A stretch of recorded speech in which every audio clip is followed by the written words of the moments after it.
ආයුබෝවන් යාළුවනේ. අද අපි කතා කරන්නේ ඔමෙප්‍රසෝල් ගැන.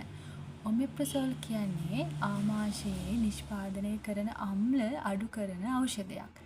මෙම ඖෂධය ප්‍රෝටෝන් පම්ප් ඉන්හිබිටර් කියන කාණ්ඩයට අයත් වෙනවා. ඉතින් යාළුවනේ කොයි වගේ අවස්ථාවකදීද අපි ඔමෙප්‍රසෝල් භාවිතා කරන්නේ? ඔමෙප්‍රසෝල් භාවිතා කරන්නේ පපුවේ දැවිල්ල, ආමාශයේ දැවිල්ල වගේ ගොඩක් තියෙන අවස්ථාවකදී මේ ඔමෙප්‍රසෝල් භාවිතා කරනවා. කොහොමද මේ ඔමෙප්‍රසෝල් අපි භාවිතාවට ගන්නෙ? සාමාන්‍යයෙන් නම් ඔමෙප්‍රසෝල් භාවිතයට ගන්නේ උදෑසන ආහාරයට මිනිත්තු 30කට 60කට පෙර. නමුත් වෛද්‍ය උපදෙස් අනුව මාත්‍රාව වෙනස් වෙන්න පුළුවන්. ඔමෙප්‍රසෝල් වලින් අපිට වාසි තියෙනවද?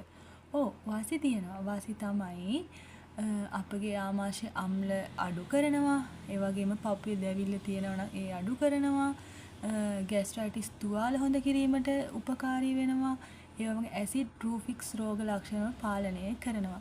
ඒ වගේම තමයි ඔමෙප්‍රසෝල් භාවිතයේදී අපට අතුරු ආබාධ තියෙනවා. ඒ මොනවද කියලා අහුවොත් හිස රදය, වමනේ යෑම වැනි තත්ත්ව, බඩවැල් අපහසුතා, මලබද්ධය, පාචනය වැනි අතුරු ආබාධත් මේ ඔමෙප්‍රසෝල් වලට එන්න පුළුවන්.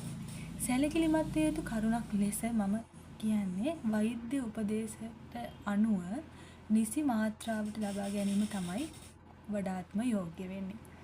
ඉතින් යාළුවනේ මේ වීඩියෝ එක හොඳයි නම් ලයික් කරලා, ෂෙයා කරලා, කමෙන්ට් කරලා මාව සබ්ස්ක්‍රයිබ් කරලා යන්න කියලා ඉල්ලනවා ඔයාලගේ.